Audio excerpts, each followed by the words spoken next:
we, many of you know, have been building a program called Cultivating Compassion. When I took the job as director, I'm Sally Thompson. I didn't tell you that if you didn't know me. Back in June, the first week that I started, I read an article about the Dalai Lama asking if Americans couldn't consider teaching compassion as well as we teach mathematics. And I thought, well, that's a good question for the Peace Center to start contemplating. How would we do that? And so I want to introduce my coworkers at the Peace Center. Martha Kay and Heather, you want to come up? Heather Hammond and Martha Kay Nelson. And this project has evolved out of their goodwill and good-heartedness in thinking of how we might build on a natural opportunity of Valentine's Day. Already all set up for the heart, and how can we look at that as more than, a moment of romance on February 14th. So I hope this is just a beginning and that we can look forward to annual gatherings of stories from the heart of Montana, and encourage you all to think about stories and people you know that have good stories that can help us know each other more dearly and really learn to know each other in this town.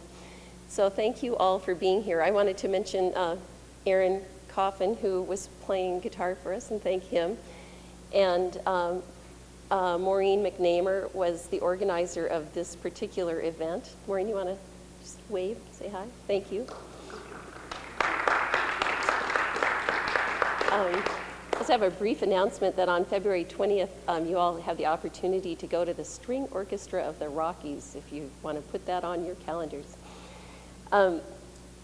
I think that'll be it for thanks, and I just wanted to let you know that Ed Leahy is unable to be here with us tonight. We're going to start off the evening with Susie Weishart, who is a fairly recent Montanan, came here 8 years ago for a job, which she soon left.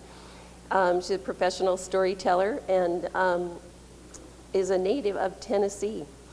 Her subject tonight is 92-year-old Jessie, we missed Delbag. And if you all would just come up and tell us the story, and then we'll proceed. Thanks, Susie. Thank you. Can you hear me? Okay. Is that good? Can you hear me? Okay. Back there in the back. I'm glad to be here tonight and feel very fortunate that I get to tell a story about Jessie Dombe, who lives here in Missoula, and she's here tonight in the second row there. Wave, Jessie. Jessie is 93 years old and is a fireball. I've been able to work with Jessie quite a lot and learn about her life and her story. And the problem is that there's so much to it. Where do you begin, and how do you get a handle on it? And just a little bit about her background. She was born in Glendive and is a third-generation Montanan, and grew up on a ranch in Yellowstone County. And what's amazing to me is that she raised 3 kids, adopted one, and in that time, she was a prolific poet. She has more poetry than, just notebooks full of it. She's written short stories. She published a poetry quarterly for a long, long time. And during World War II, she would publish poetry in a little chapbook. And it's different nowadays. We have our computers and all that. But she would have her kids help her type it out, and it's all her poetry, then run it off on the mimeograph machines, and then send it overseas to soldiers. And so she sent out about 3,000 copies free for people. And one thing I like is she decided, she wanted to write about what it's like to be a soldier. So she changed her name to a name of a man and published her poetry as if she were in the war. And so you can't tell when you read those. You think it's a man writing about his war experience. But she just talked to enough people. She got the feelings of what it was like. Well, She was a nurse for a while. I'm going to probably miss a lot of her things because there's so many she's done. She did a postal route in Sealy for 8 years, and that's what I'm going to talk about in just a little bit. She's a prolific oil painter, has won ribbons for almost every painting she's ever done. So she has this huge photo album full of ribbons, and it just goes on and on and on. But she's been doing all this, raising kids and everything else. I mean, I think about what it must have been like in a long time ago when things weren't so easy, but still she had time to write like she did. I wanted to share some of her writing with you, and I'm going to read it because I think that her words are better than my memory, and it's interesting. Jessie used to do the mail route from Sealy to Condon in the 40s. That was when the roads weren't paved, or if they were paved, they weren't very good. She would do the mail no matter what the weather was like. Sometimes it was 40 below zero, snow, rain, whatever weather, she was out doing this. And Jessie's small now. Well, she was always small. She weighed 105 pounds and 5 feet tall. And she would have to get her horses out in the morning. And if they had to plow, she would plow all the way down to the post office, which was 8 miles. And then she would get to her Model A car to deliver the mail. Can you imagine? And just the stories about how she handled those horses is amazing. But then what she would do is deliver the mail, and during that time, she might have been the only person that a lot of people in the community saw, because they had to run their ranches or whatever. And so she was kind of the eyes and ears of the whole community. And she has a chapbook that's almost all poetry, and she talks about what it was like to do that. She fell into the creek many times, or the lake many times when it wasn't quite frozen, and then she'd have to get out and get home soaking wet. I mean, the stories, there's just a million of them. So anyway, this one couple, Bessie and Jack, decided to get married, which was the big stir. And she writes about them, how they met and courted, and then when they got married, all the people from the community brought gifts, and it was a big thing. Well, then she goes on to talk about what it was like after they got married, and I'm going to read this. The honeymoon was wearing off, I guess, for the shine was not quite so evident on all the new furniture. The dishes were being piled higher and higher in the old sink each time I stopped with the mail. I expected something to happen soon and was not one bit surprised when I walked up to the door one day to hear Jack saying, "Bessie, Bessie, honey, I do love you, but this has just got to stop. There is never a clean dish anymore." Let me alone, Bessie's voice shrilled. I'll just go back home. I'll not stay here another minute.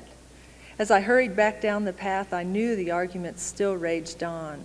In my mind's eye, I viewed the rest of the argument as I knew it would go. Bessie's eyes were red, but as they kissed and made up, her lips were just as sweet as ever. And Jack took a chance. It's not that I don't love you, honey. It's just that, well, some of the women around the valley say you aren't. His voice died away as a big tear rolled down her cheek and splashed onto his unironed shirt front. Cats, just plain old cats, she shrilled as she hugged him tightly. Yeah, I guess so, just cats, Jack grudgingly agreed, as visions of all the wonderful times he'd had at these cats' home flashed across his mind. But anyway, Bessie, why not outsmart them, he chided, and just pitch in and clean up this dump. Dump! Dump! Bessie shrieked, almost splitting Jack's ears as her hands tipped him backwards and she stomped her feet. "Ah, Bessie, I didn't mean it that way," Jack coaxed as he tried to gather her back into his arms. Cats, all of them, even you, she shrilled as she fled to the bedroom and sprawled across the rumpled, unmade bed, sobbing. Quickly, Jack rushed in, stretched out beside her, his arm going across her shaking shoulders as he nuzzled his face close to hers. "Come on now, Bessie, I'll help you get it done up," he coaxed as she inched away from him. You don't think I ever do anything, she sobbed. You just don't know how sick I've been the last few. Her voice trailed away. Sick? You've never been sick in all the time I've known you, Jack chided as he caressed her shoulder. I've never been married before either, Bessie quivered. Bessie, Bessie, oh my darling, oh my darling. Jack gathered her up into his arms and sat holding her across his lap as she fought to get all the tears wiped away. Bessie, you don't mean, you can't mean. Jack's face was a mask of mixed disbelief, pleasure, and fright. I just don't know. I think I am. Her head dropped to his shoulder and she drew a long, quivering breath. Oh, I'm just a dirty heel for being so mean to you. Just a dirty heel, Jack muttered. Bessie, please forgive me. Jack's kisses wiped away the sting of the battle, and in no time at all, Bessie was enthroned in the center of the hurriedly made bed, and Jack was rushing around wildly getting the dishes cleaned up and the floors swept. The next day, as I came with the mail, I praised Bessie for the clean house as we sipped a cup of coffee. She told me all about it. Jack made me clean this dump up yesterday. I told him I'd been feeling so rotten mornings. Her face flushed. I just couldn't seem to get it done, so he helped me. I went around the table and hugged her tightly. This housework gets us all down, especially the dishes. If someone could just figure out a dishwasher that needs no electricity. What I wouldn't give for one now, Bessie sighed. We walked out the door and heard the gurgling of the little creek behind the house. All that water just going to waste with me with scads of dirty dishes.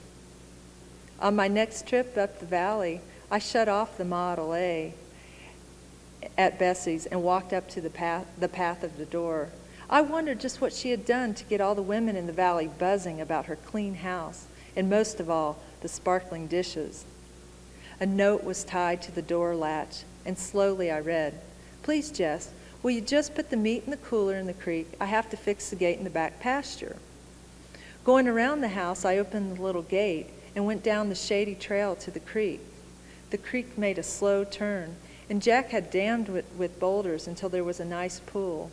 Along the near side, he'd built a low, wide box with a floor of big, round boulders that were not quite underwater. A fine place to keep things cool. Lifting the lid on the box where she kept her hams, bacon, and so on, I glanced down at the dam. My mouth dropped open and I rubbed my eyes. There on two big flat rocks below the dam was Jack's big fish net, and winking at me with a sparkle in their faces were Bessie's dishes. The water was channeled down across them through two places where she'd taken the top rock away from the dam. Two streams of water rushed across flat boulders and dropped several feet onto the neatly stacked dishes. As they rested on their rims in the nets, anchored there by some stones piled on the long net handles. As the dishes winked at me in their crystal cleanness, I thought of my remark last week to Bessie. Too bad someone doesn't think up some way of making a dishwasher for this pretty valley. I giggled. Bessie'd do all right here. She'd done something about an ugly chore that all of us hated. Any one of us could have solved our dish problem the same way, but she'd sure get the credit for doing it first. Bessie had the first dishwasher in the whole Swan River Valley.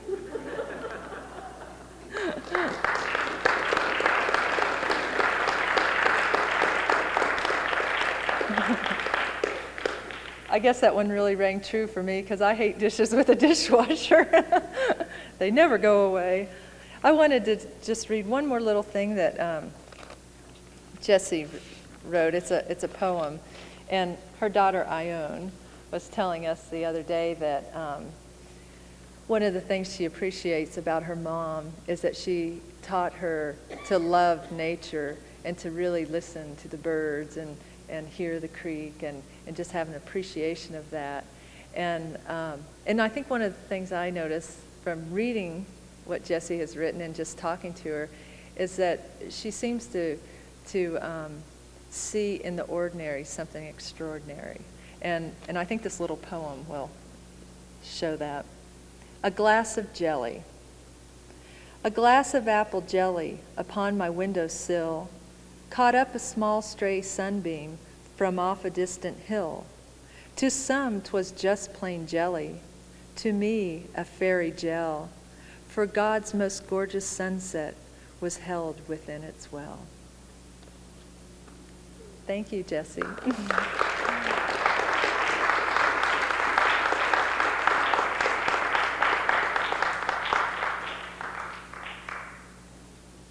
Thank you both. Our next storyteller is Dan Flores. He's the A.B. Hammond Professor of History at the University of Montana. Came here from Lubbock, Texas, after growing up in Louisiana. So far we don't have any native Montanans, obviously, telling these stories, but there's still stories of Montana, and I think you'll enjoy Dan and his wisdom and love of this place. Dan?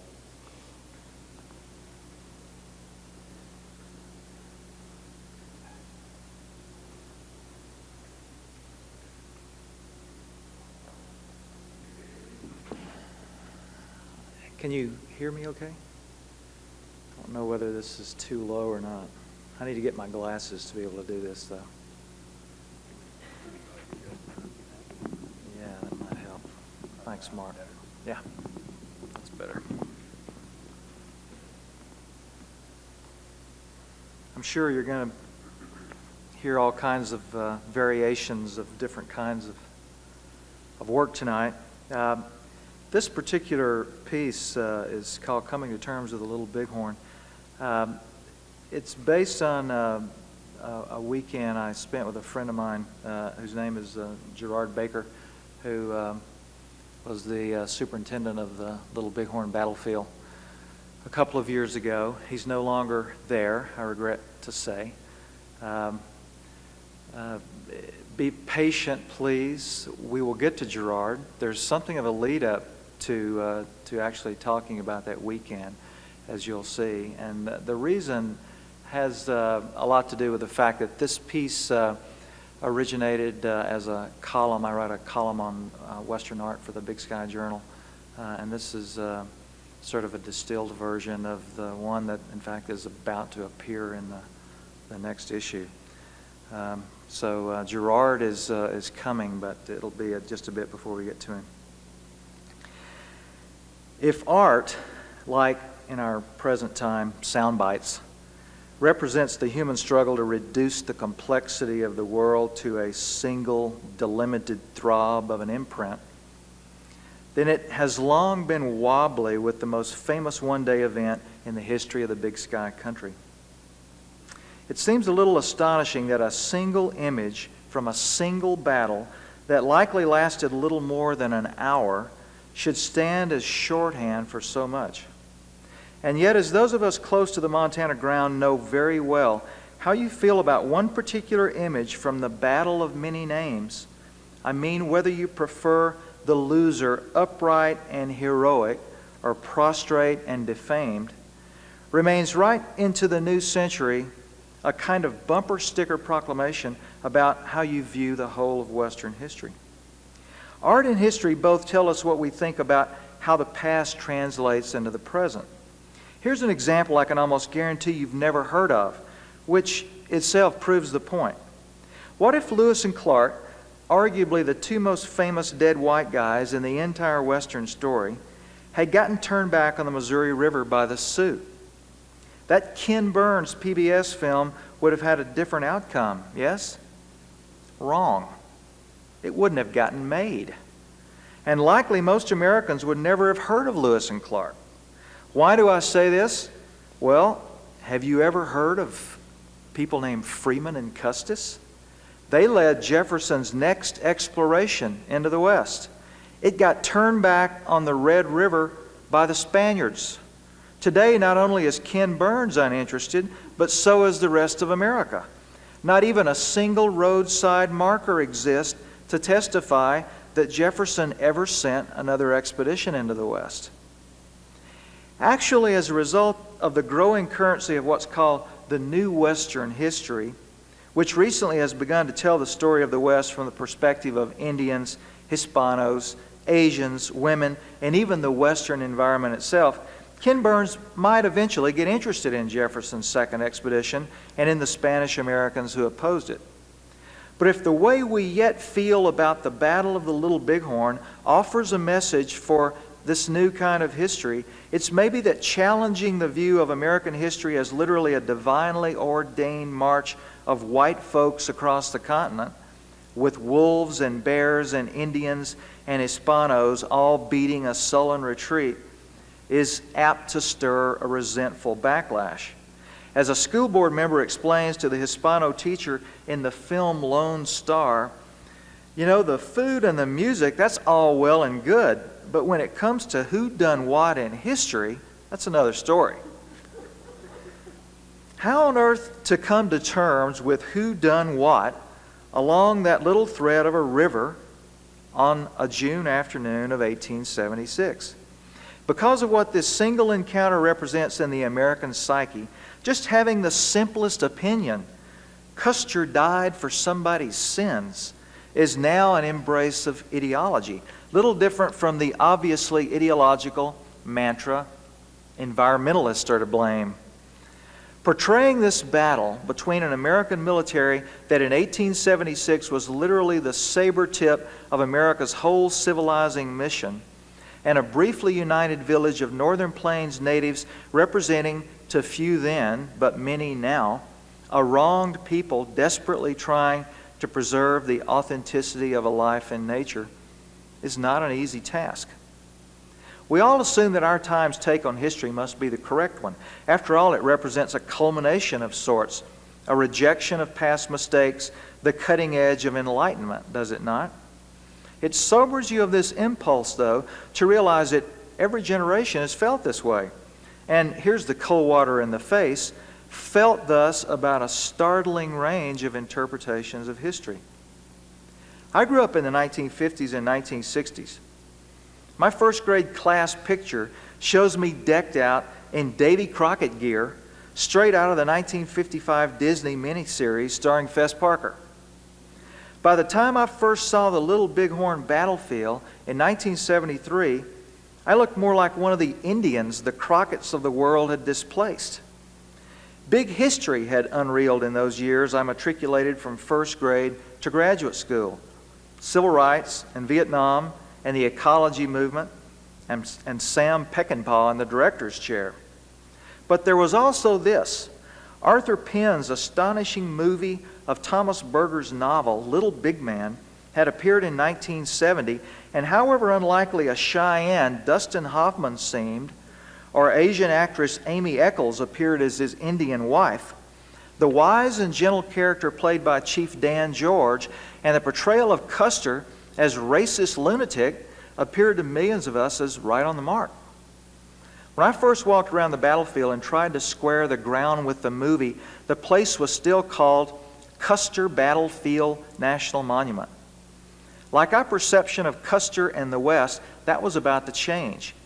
Indian artist Fritz Scholder's Custer and 20,000 Indians, which in fact portrayed no Indians, implying that the battle was about nothing but Custer and the face of white America, had been painted in 1969. The same year Vine Delorious' Custer Died for Your Sins became a bestseller. Dee Brown's Bury My Heart at Wounded Knee, How the West Was Lost, the cover said, had come out in 1971. That summer I first walked the prairie above the greasy grass was in fact the summer following Ames' occupation of Wounded Knee. There's this to say about the artistic representations of the battle. Their principal concern was not in the beginning with the thing that has now become so ideological, the rightness or wrongness of civilization's assault on a pre-existing continent. Art's concern, until recently, has always been about what happened. But only Indians survived to tell the tale. And because the artist felt compelled to convey a story whose audience was civilization, the imagery of what went on in that swirling cloud of Montana dust had to be, well, invented. It's what got made up that has since made the battle's meaning ideological and political. The last stand is what the artist invented. And last stands are by their nature ennobling, heroic, inspiring. A last stand, though, did not seem to have much to do with the most reliable accounts of what happened from the Indian eyewitnesses. Amos Bad Heart Buffalo, who is Oglala tribal historian, did a series of ledger art drawings of the battle, did not portray anything like a last stand. Although they learned not to repeat these stories overmuch to their white interviewers, many of the Indians in the battle quietly asserted that the last troopers to be killed were a group of 15 or 20 who tried to reach the river after everyone else, including Custer, was dead. None of which testimony seems to have made the slightest difference in how America wanted to visualize the battle. And for more than a half a century, in art and the American mind, Custer on his hill stunt doubled heroically for the whole Continental Project. But after the death of Custer's widow, Libby, a more critical view surfaced in the form of Frederick Van der Water's biography, Glory Hunter, of 1934. Hollywood didn't get the point for another 2 decades, continuing to cast actors like Ronald Reagan, yes, Ronald Reagan, and Errol Flynn as dashingly heroic Custers. But the countdown to Little Big Man and Custer Died for Your Sins was already underway. You shouldn't conclude, though, that since then the battle and its protagonists have been willing to lie prostrate before history. In our own time, Custer, the Indian-hating military maniac, has acquired a more attractive polish. Evan Cannell's unusual read, Son of the Morning Star, from 1984, saw Custer in a European warrior tradition of blue-eyed, long-nosed devils, as Cannell put it. Brave, but too ambitious. Robert Utley's 1988 biography, Cavalier in Buckskin, was even more positive. Even Indian writer Jim Welch, in his Killing Custer from a few years ago, describes Custer as this charming young man. My own favorite modern painting of the battle, Sioux artist Randy Lee White's version, Custer's Last Stand Revisited, which was done in 1980, is ambivalent in a wholly original way. White gives Custer and his men credit for a last stand, all right, but in the artist's attempt to give us some control over an affair that just won't go away, White converts the 7th Cavalry into used car salesmen, surrounded by beater jalopies and irate Indians bent on revenge. The message, to laugh is to heal. For plenty of people, though, laughter and the Little Bighorn still make for a mixed metaphor. Under the blue skies and the coppery sun of September 1997, I spent a couple of days with an old friend through past connections, Little Bighorn Battlefield Superintendent Gerard Baker, who had succeeded Barbara Boer to become the second Indian ever to head up the National Monument. When I drove up in mid-afternoon and sought out Gerard, in a headquarters now much staffed by Indians, a noticeable change since 1973, he knocked off work and we spent the afternoon driving around the battlefield in his pickup. A Mandan Adatsa, fascinated with his people's history, he was one of the principal talking heads, in fact, in the Ken Burns, Lewis and Clark documentary. Gerard is a devourer of books, but I don't recall that he said anything at all about Custer that afternoon. He mostly talked about how various Indians saw the battle, how Custer scouts knew the village was enormous because they could see a gigantic roiling insect cloud hovering over what had to be thousands of ponies off in the distance. How the Cheyenne, Two Moons, described the fight as taking no longer than it takes a hungry man to eat his dinner. And how one trooper escaping the field ended up arrowed by a returning hunter despite shouts from the rest to let him go. That night, staying up late to talk, Gerard confessed, though, that his efforts to make the battlefield a site that conveyed meaning and respect for Indians as well as whites had made him, among certain elements, one of the most hated Indians in America. It was getting to him, I could tell. In fact, within 3 months, he would resign. The next morning, under rustling cottonwoods about where the Cheyenne camp was set up in 1876, we sweated. When we emerged from Gerard's sweat lodge, scrubbed with sagebrush and panting from the heat, we slid steaming into the waters of the Little Bighorn and sat there, submerged to our necks, perfumed with the soapy scent of bare root, amazed at how this place and what happened here just won't let go no matter how far down the timeline we are. As Americans all, and Westerners and Montanans, that's an emblem though. We're all in this together, finally. Thanks very much, I appreciate it.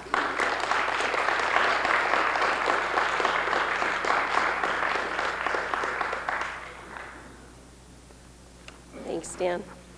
Our next storyteller is Susie Richaud. Many of you know Susie. She is the new director of the new Storykeepers group here in Missoula. And I'll just let Susie tell you where she's going with that. Thanks. Thank you. I'm appreciating this opportunity to let stories happen. One of the things that Storykeepers likes to do is let you realize that we all have stories. Some of our focus, actually a lot of our focus, is towards people who, towards the end of their life, because they have so many stories. There's a quote that, let me see if I can get it right. When one person dies, a whole library is burned. So there's a lot to be said. I am going to read from a gentleman. He was 95 or 94 at the time, Bill Gerke, who is living at Hillside. I have been going up to Hillside, and I decided to go up as part of the Storykeepers. Actually, it was under the Missoula Demonstration Project at the time. And I would do story circles, gather together, and I'm going to tell you this because I'm going to jump around in this one man's, what he expressed to us in a circle of people. And when I get into these circles, I try to get people to spark their memories, and I found that one good way is food. Everybody has memories of food. What was your favorite breakfast when you were little? But you're going to see a jump from when he was young and to when he met his wife, and then some of his stories. So I'm just going to read through it, and you'll see where these jumps happen. My dad died when I was only about 6 years old. We had a pretty rough life then, I guess. My dad had a farm. We had to do the chores and milk the cows and do all that. We had the chores to do in the morning before we go to school, and the school was about 1.25 miles away from the house, and we had to be there by 9. The first bell rang at 10 minutes to 9, so if we heard the bell, we had to be there by the minute. So we had to make that round the corner in 10 minutes, never late. Oh, we run. We got to be the best runners in the state, I guess. Kids would race, you know. My brother and I would be the first ones down. The others would be about 2/3 of the way that we had to go. One time, we were going to have a race on the 4th of July. My brother said, "Who's going to win this one, you or me?" And I turned around to him and I said, "You take it this time." Met my wife at a school dance. We had hot dates afterwards. Went together about 1 year and finally got the courage to talk to her about getting married. So we did. That's about the size of it. We lived a good life. We had 5 kids. They were all the biggest ones when they were born. They were about 12 pounds apiece. And the first one was 2 feet long when he was born. We had people come out from, and he was living in Minneapolis at the time, at St. Paul, Minneapolis, to see that kid because they couldn't believe that we had him that big. That's about the size of it. We had a good life.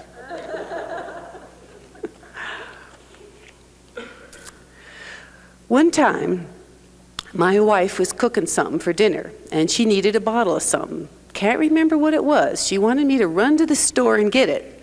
So I got out to my truck and started up the motor and put it in reverse, and something stopped me right there. I shut the motor off and set the brake and got out and run behind the truck and looked underneath, and there was my oldest son, 4 years old, sitting with his back against the rear wheels, playing in the sand. Something stopped me. I had it torn in gear and everything, was going to back up, and something stopped me.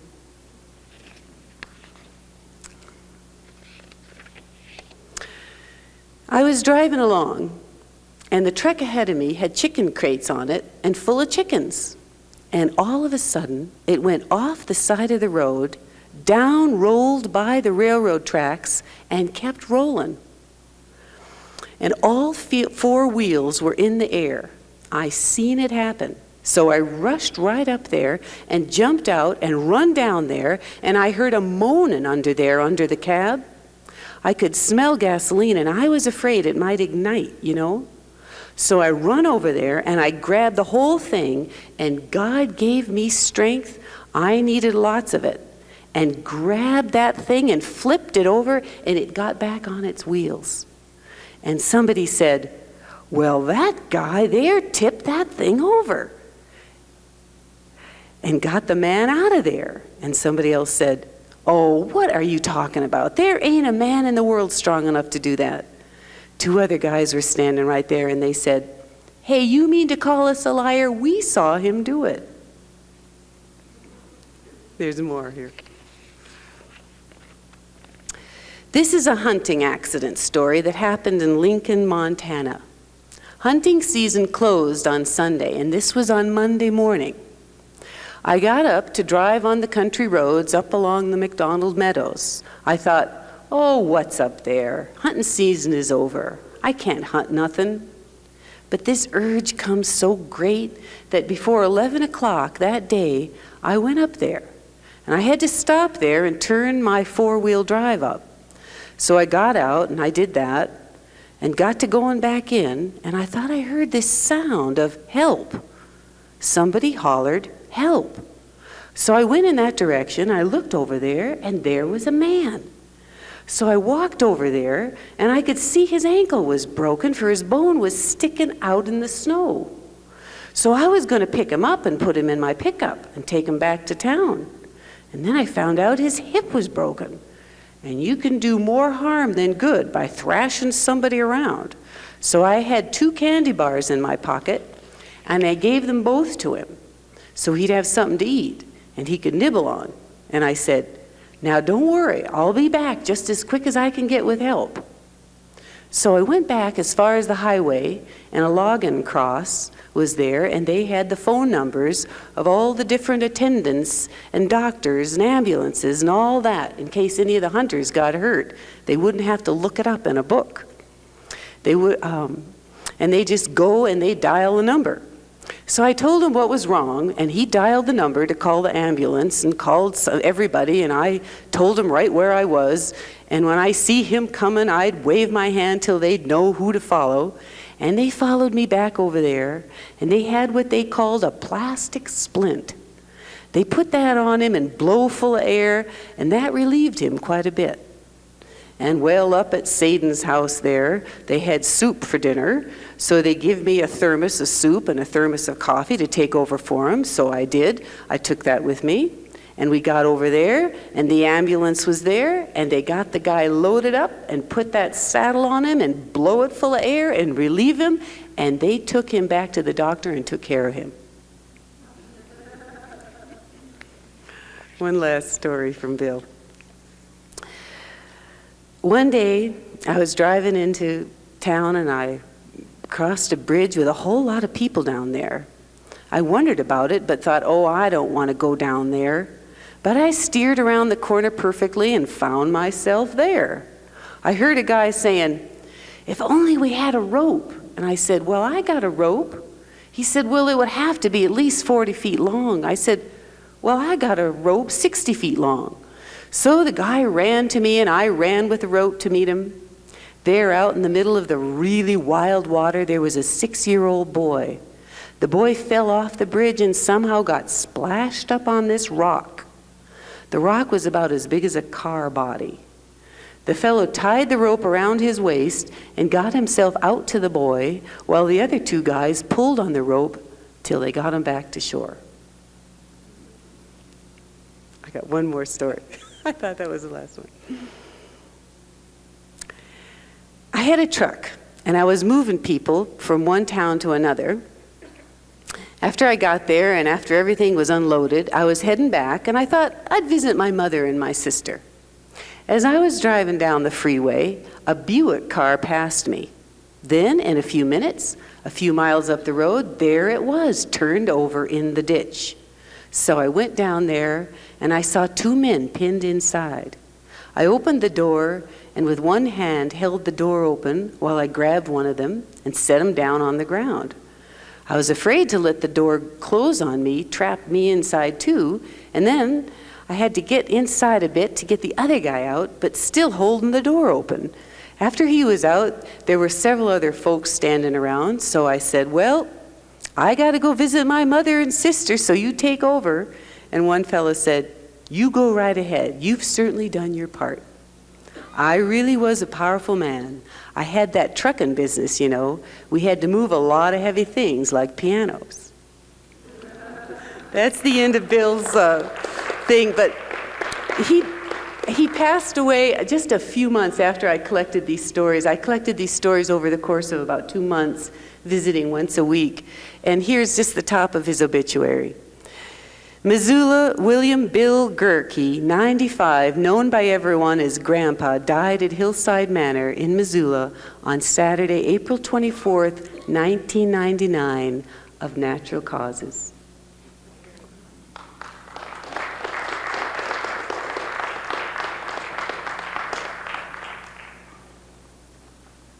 Susie, thanks, and thanks for sharing Mr. Gerke's, the gems of his life with us. That's such good work you all are doing. Before our next speaker, I wanted to say my job at the Peace Center is a half-time position, and the rest of the time I do some work the last couple of years for the Confederated Salish and Kootenai tribes, and have had this great opportunity to really delve into the history of this particular area. And so, you know, I do a lot of reading about Salish history. I was sitting at the Martin Luther King celebration last month and thinking about, you know, the way we honor Dr. King year after year and thinking, what does that mean for us here and civil rights, human rights in Montana? And just started thinking about, you know, Chief Charlo was really kind of the first human rights activist in this area.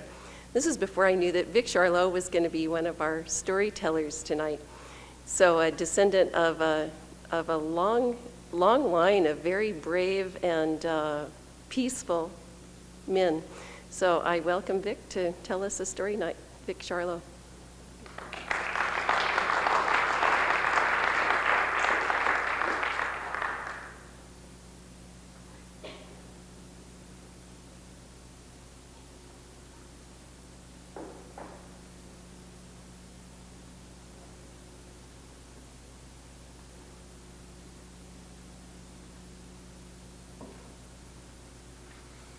Good evening.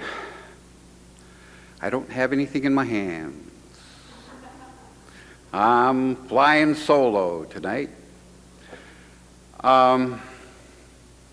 That's how storytellers do it, right? But going to school, I think I forgot a lot about being a storyteller. So tonight, I'm going to give it a whirl. See if I can do it by memory. See, the story's been written. I did bring the story with me. The story takes place when I was 7 years old, which would mean it would be 55 years next month.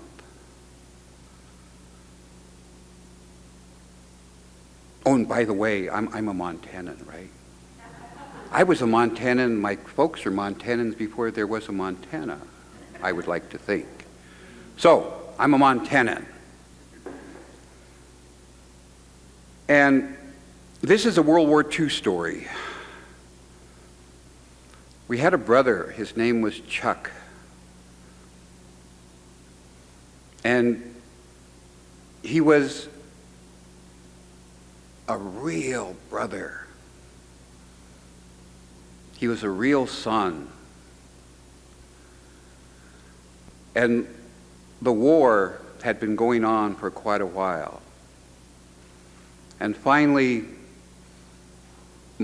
through a lot of things that Mom did to try to keep him out of the military, we finally moved up to Evero, which is just right on the edge of the reservation.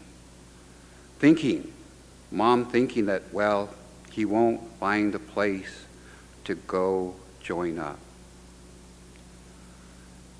And of course, what happened, he came to Missoula, talked to the Marine Corps. They said he could join if he could get his parents' signature, because he was only 17 years old at the time. My brother was working on the railroad then. And in those days, there were certain jobs that were essential to the war effort. And that was one of the jobs. So he didn't have to go, but he wanted to go.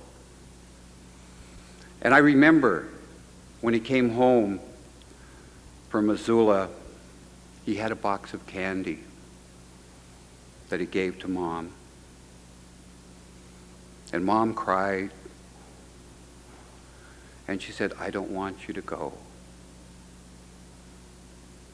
And he just really talked to her. And finally she relented, and he went.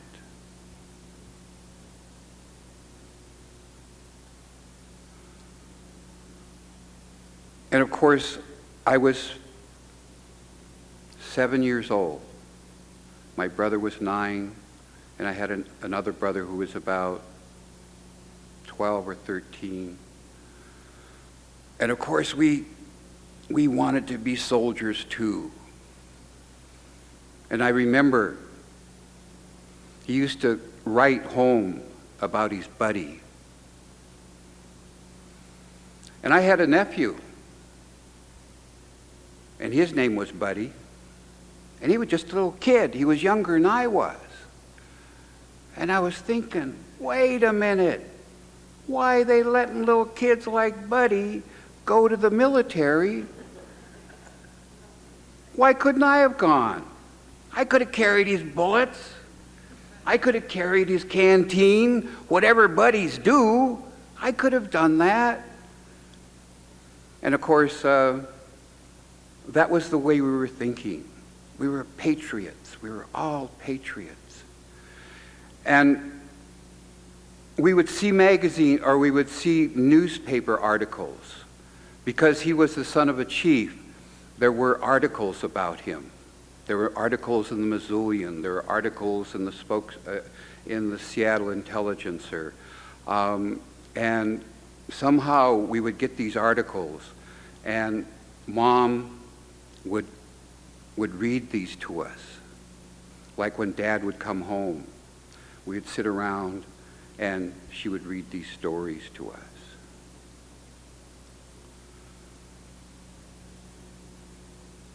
And then finally, it's 1945, March of 1945. We hadn't heard from him. And they had invaded Iwo Jima. And he was on Iwo Jima. And he'd sent some letters home saying he was okay. And then we would read about Iwo Jima, and we knew, what a battle that had been.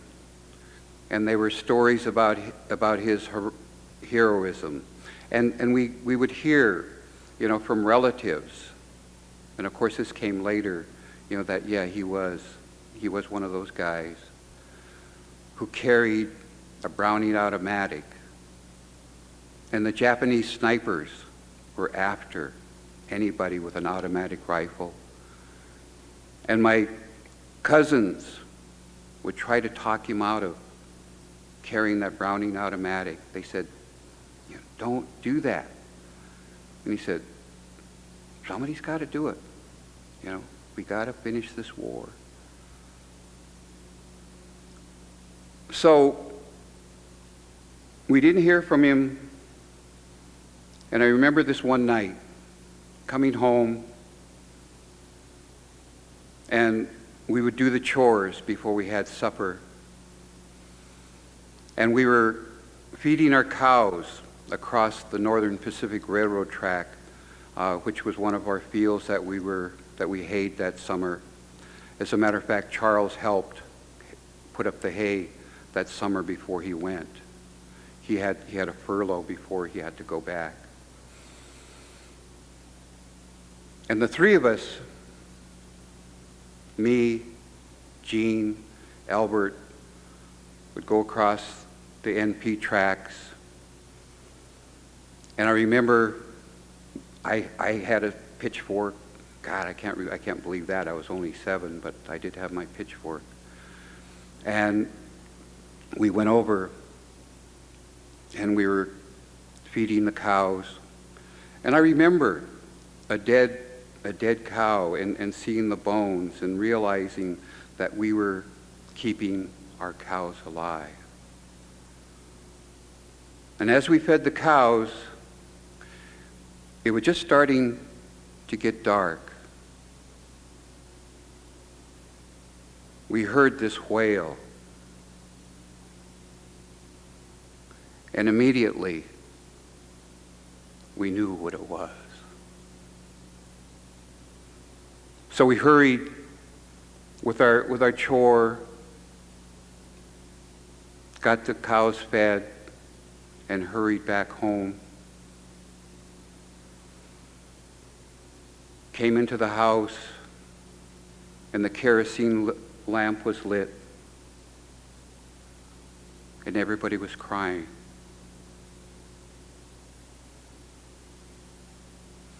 There was a telegram on the table. My dad worked on the railroad, and he'd gotten the telegram before he came back from work. He couldn't read, so he really didn't know what the telegram said. And when we got home, they told us what had happened, but we already knew. And one of the things that I remember thinking, who's going to take his place? Who's going to take his place? Because he was Mom's pal. He was Dad's friend. He was our big brother.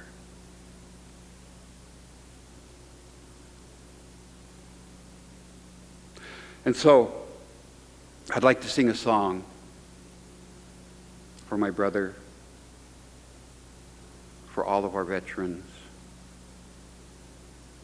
for all of those folks that were killed in World War II. And it's the Walking Bear song.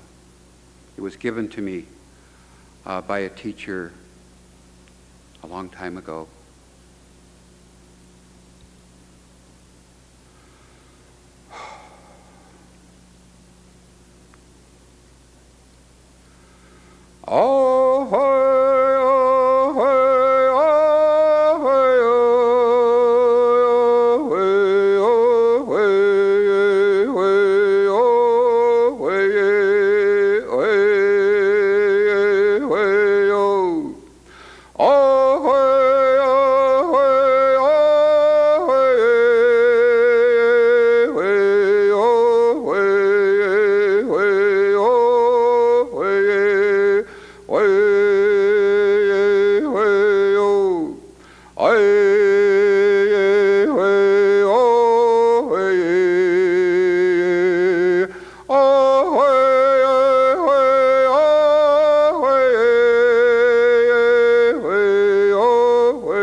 Shahoy, Puche, Lemlash.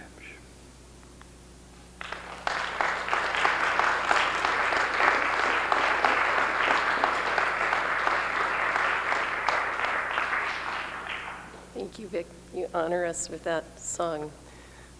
Your people, Salish people, have been in this land, as they say, since time immemorial. Its stories are, Salish stories are all over the landscape here. Thank you for being part of this evening. Our next speaker comes from across the globe, about as far away from Montana as you can go. Mary Yang is a Hmong woman who has been in Missoula longer than I have, been here since 1976, and tell us some about her journey here. Mary?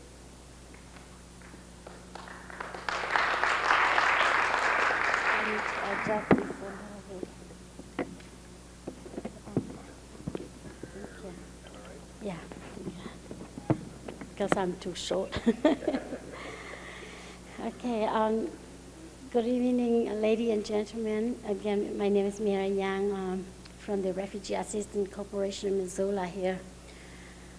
First of all, I would like to tell a little bit about the Hmong people who live in Missoula first, and what happened and why we are here. The Hmong people came from Laos to United States after our government failed the communists in 1975 during the Vietnam War. The United States asked our people to help it by guiding the American pilot who were bombing the Ho Chi Minh Trail in Vietnam. Our men were paid direct by the United States government to fight against the communists. Because our country aligns with the United States, the communists sought to destroy our people, nearly 1/4 that died during that war. In 1975, after the United States government lost the Vietnam War, we have lost Laos too, and soon after we lost the country, the United States government took our leaders, the Hmong leader, to United States, to Thailand, to the refugee camp in Thailand, and then to United States. Many of us have followed our leaders to Thailand. And for my family, because my husband worked very close with the American people, so we have to, we flew from Laos to Thailand. But many other refugees, like for example, my mom and my couple of my sister and my brothers, they have to walk through big jungles and across the Mekong River to Thailand. It's not easy to just talk about walk and then cross the Mekong to Thailand. It's very hard journey. It's long journey. People are very afraid with the communists.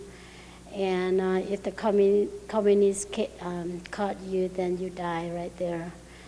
And then, like for my mom, it took them 32 days to get to Thailand. And because my younger sister was very sick on the way in Laos because the weather was hot, and there's a lot of mosquito, and people get sick, very sick with malaria. So my younger sister got very sick on the way. And then my mother had to carry her bag my mother's bag, and then swim through the river. It's very hard. After I got to the refugee camp in Thailand, I can listen through all the mothers and fathers who crossed the Mekong River, and many of the children and mother dies because they didn't know how to swim, and then they carried their babies and food. So every refugees had to stay in the refugee camp in Thailand for up to 6 months. And then during that time, I think the United States government haven't, I think that they have no idea where they're going to put the refugees. And sometimes they place a refugee into a church, try to ask the church to sponsor them, but they try to bring a very small family, and because the Hmong family has a large family, like 8 up to 12 people. So my family are very big, and then we stayed there for a year. And so after we passed our test, not a test, but after we passed our interview with the immigration law, with the immigration people, they asked us to spread our family. So my brother, my older sister and my brother-in-law took my younger sister and 2 of my nephew. My younger sister was 10, and one of my nephew was 10, and the other nephew was 8. And they took those 3 children and left the United States. And then my family, my husband and I, and one of my adopted son, and then 2 of my children, we came like 2 months later after my sister left. And then my younger sister and my mom came the last. So when we first got to United States, we first got to Boise, Idaho. We have a church there that they sponsor us. They are wonderful people. They brought us a lot of food, and they treat us very nice, except I didn't speak any English at all. And we are the first Hmong family who first came to Boise, Idaho. So I think our sponsor didn't know what to treat us, and we didn't know what to expect from them either. So it's very hard, and they asked my husband to work very hard on one of the farm, and he grows a lot of cucumbers and a lot of zucchini, squash, and corns, and for a couple of months, and then he was so lonely in Boise, so he left to Indianapolis to find a job there with his relative. So I just had my 3 children, and I left behind there. And so one day, my sponsor came, and I think that was Friday, because I never knew what's going on in there. I never know Monday or Friday or anything.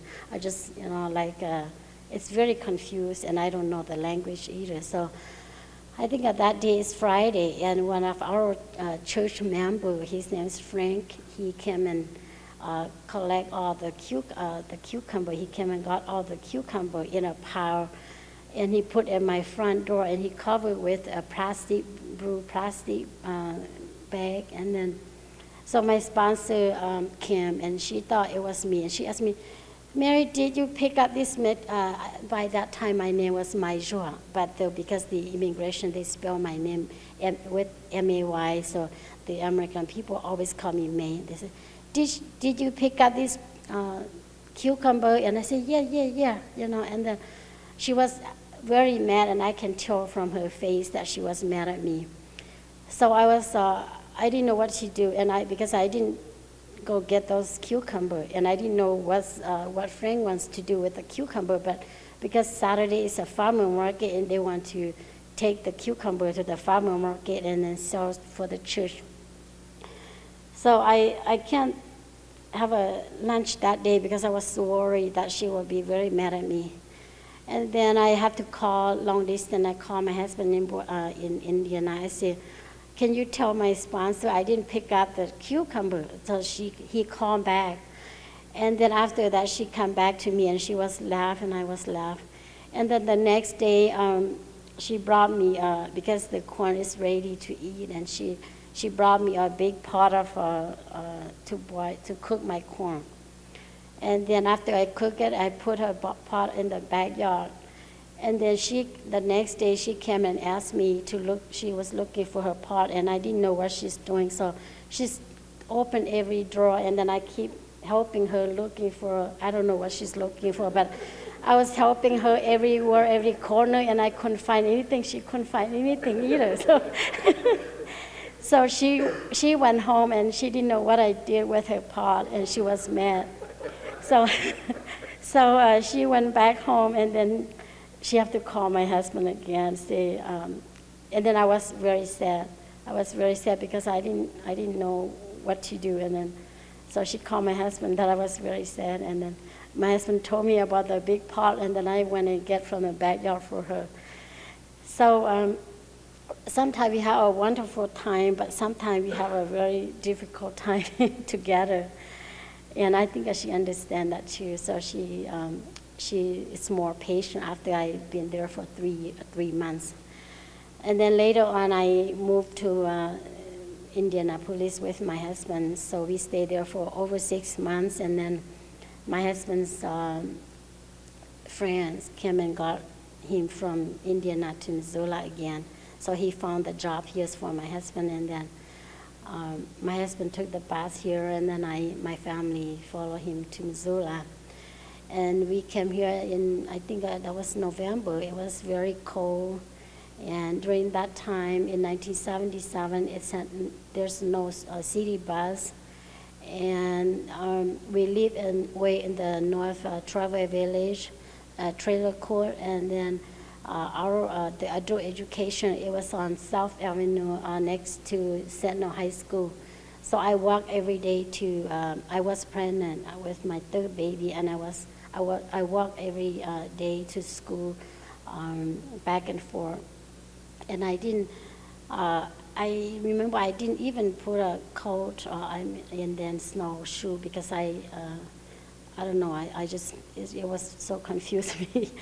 I just didn't put a good clothes to go to school every day. And then it was so cold. I remember it was so cold. Every time I get to this school, it was very cold. My hand, I couldn't write, and I couldn't write anything at all. And then I only been to adult education class for like 6 months. And then my mother came to United States, came to Michigan to stay with my sister. But when my older sister got there, I think because the language barrier and because they have a big family too, she gave my younger sister and the 2 nephews to 3 of the American families already. So when my brother and his family came, him and his wife came to United States a couple of months later, the children all gone to the American families, and they didn't say anything. So when my mother get here to Michigan, my older sister give my 2 younger sisters to another family, adopted my sister. And for my second sister, they legally adopted. So my mother didn't know what to do to get her back. And then she was very sad, so I bought her a plane ticket, and then I brought her here to Missoula. And then she was sad every morning. She never go to church, but she seems like she's praying every morning for my 2 sisters to come back. And because the language, we didn't know how to ask my sister to come back. So my mother thought they would have my sister forever, and my brother thought the sponsor would have my 2 nephews forever. So they never worried to get them back, but they're just very sad. And then one day, my mother kept telling me, because my father died during the war, my mother kept telling me that your father came and last night I dreamed about your father. He came and he wants me to bring the daughter back, your sister back. And he was very, very angry. But he came, and the next day she kept telling me again and telling me again that my father came back and got very angry with her. And she couldn't sleep, so I moved her bed to the next room. we had the trailer that it's only two small bedroom. So I moved her back to different rooms. So I told her that so my father would not find her anymore. But the next day, my father, she said she has a dream about my father again. And then I knew that she was very depressed. I told my husband that she was very depressed. And my husband spoke a lot of English. So he called the church over in Michigan, and he asked the two foster parents to send my sister back. But one of my sister, it was legally adopted. It was very hard to get her back. And one of my younger sister, they said they will send her back, but I don't know. I can't remember exactly, but they never sent her after 6 months, and it took a long process to get them back and to my mother. And it was very hard for my mother to live without them. And she didn't say anything to me, but she always talked to herself that she always said, well, if I know that we were separate like this, I will never come to the United States. Every time she always say that. And I keep asking her, Mom, why? And she said, well, I want to go back home. I want my daughter back, and then I want to go back home. And I told her I didn't understand her at all. I just thought maybe because the country is too new for her, but I didn't understand her situation. And then she was babysitter for me, so I worked 2 jobs. I used to, during that time, we only get paid like over $2 an hour for minimum wage. So I worked as a motel maid, and then I worked at the Missoula. And early in the morning, like 1 o'clock, I had to come to work. I walked from South Avenue. During that time, we moved to South Avenue and camp. So I walked from South Avenue to the Missoula, which is they have in downtown. 1 o'clock in the morning, I work until 5. And then after 5, I go back home and sleep a little bit, and then I go to work at the motel from 7 o'clock until whenever I finish the job. So I always work 2 jobs, and my husband works 3 jobs, because we would like to send some money back to Thailand to help our people. And during that time, my father-in-law is still in Laos, and he works very hard so he can get some money to send it back to pay for somebody to go get my father-in-law out from Laos to Thailand. So both us, we worked very hard, couple jobs. And then by the time that we got my 2 sisters back to my mom, my 2 sisters and my mother took care of my children. And then I found another job in the evening, and I work and work and work. I never seen, I have a little time to see my children and my mom. And one night, I came home very late, and then my mother and my sister and all my 3 children, they lay down on the floor, and I asked them, Mom, why didn't you take them to the room and sleep over there? And my mom said, well, because we miss you. We didn't see you for a long time, and that's why we want to sleep here so we can see when you come. And then I was thinking, maybe I just worked too hard. I need to start one job, and then I start one job. But my husband and I, we still work very hard, and because we never want to owe anything, like we never want to pay rent or anything. We want to own our home. So my husband and I, since my mother and my 2 sisters and my husband brought 6 of his cousins to stay with us. So we have a big family, and our trailer has a 2-bedroom. It's not enough. So my husband has a very difficult time to find a house in Missoula for our big family. We have over 12 people. We couldn't find anywhere at all, no landlord that would take us. So my husband decided to get our first house, to buy our first house, which has a 6-bedroom.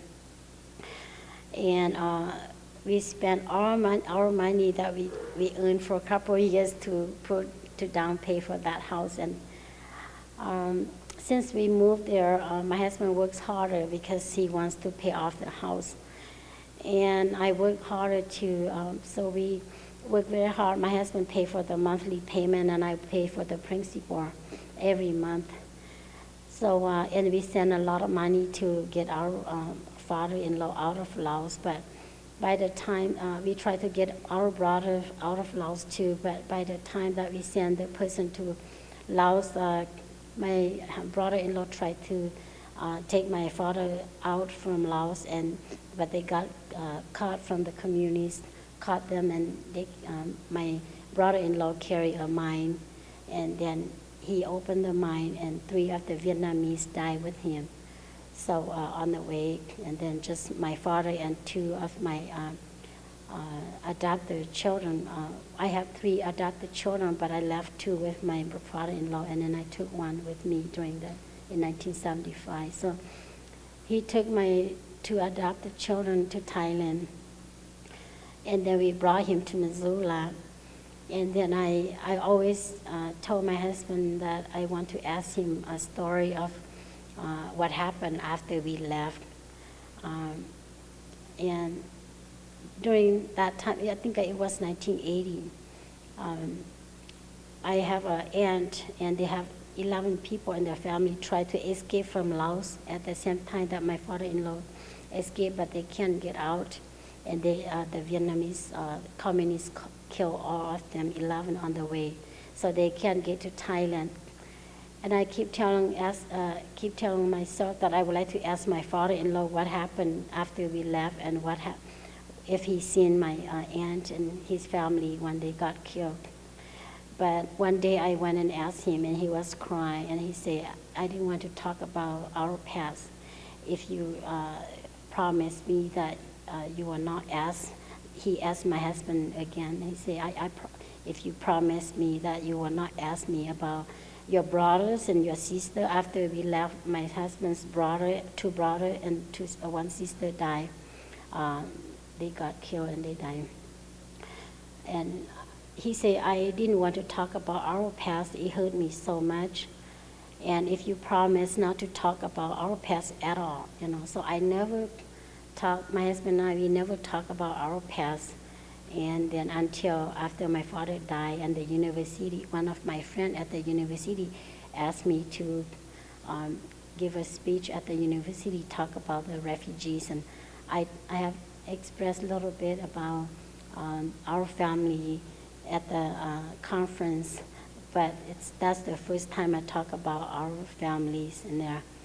And then since 1981 until now, my husband and I, we still work very hard.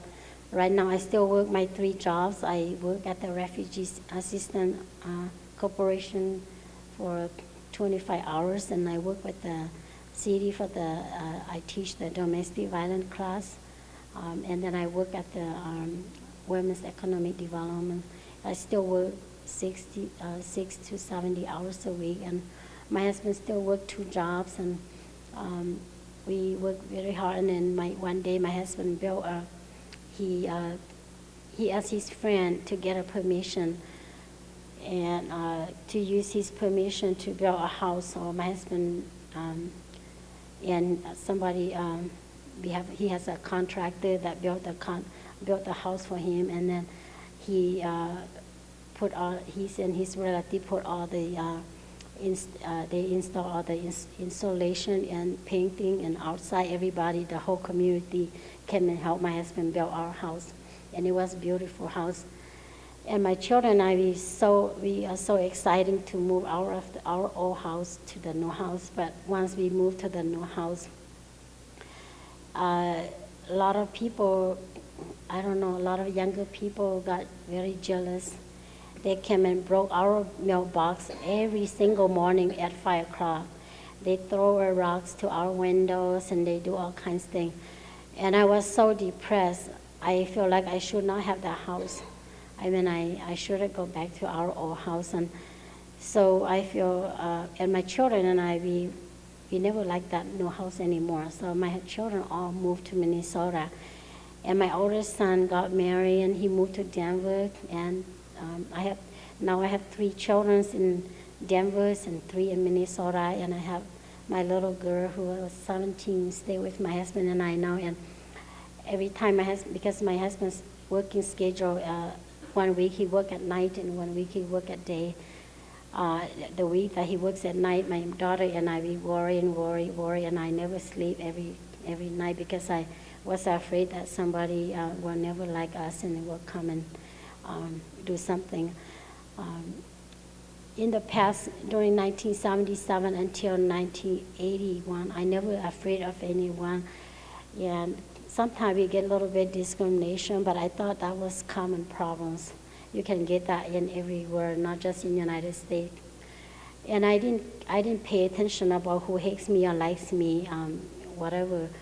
But after one of our Hmong lady got killed by one of the young American men in Missoula here, because during that time we have a lot of refugees who live in Missoula, and like I say, because they don't speak the language and they cannot drive, so they walk a lot as a group, and a lot of younger people didn't like them, so throw rocks to them. And sometimes we get a message from our office that says that "fuck you, refugee, go back home." And then during that time, the refugees are very afraid of discrimination. And then after they killed that woman, so everybody was very afraid, and I was very afraid too. And then a lot of people left from Missoula.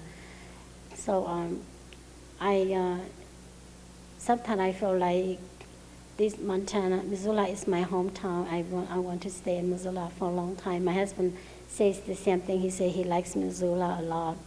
But if I think about my children and my relatives that they're all gone from Missoula, I feel very sad. I want to go too, but because we've been here for the 2 decade that we came here to United States, we set up our life in Missoula, and we feel like this is our hometown. And besides that, my husband really liked Missoula because of the mountain that it's like a Laos and not a lot of trophies. So it's easy to go back and forth everywhere. And we have a lot of good friends in Missoula because we've been in Missoula for 26 years now. We have a lot of good friends in Missoula here. And I wouldn't worry about the people that don't like me because it's only a few people. And the rest of the people in Missoula are wonderful people. They like us, and they very support the refugees too. And a lot of people like me, and I'm very happy. So this is all my story. Thank you.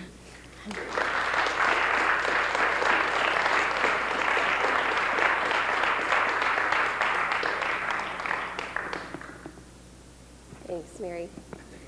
Who's next? Tall or short? Tall. Next, we have Cheryl Nothey. Many of you have probably heard Cheryl reading her poetry off and on. Cheryl and I got together about 4 years ago to do the Stories Project, the love cycle to Mount Jumbo. Cheryl, you want to come on up?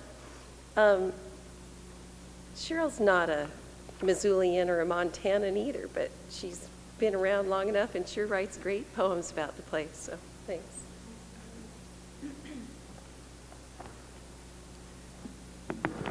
I'm going to start my story in New York City, where I lived when I was offered a job for about 3 months in Salmon, Idaho, working in the public schools. And I had been in New York for about 4 years. I'd been there long enough to have my heart broken by the schools that I worked in the South Bronx and Eastern New York, by the times I was held up in the park or in my elevator, or by the times I was afraid to walk on the street. So when my boss offered me 3 months in Salmon, Idaho, teaching poetry to children, I said, I can go tonight. When I did leave New York, I landed in Missoula, where I rented a car to drive to Salmon, Idaho.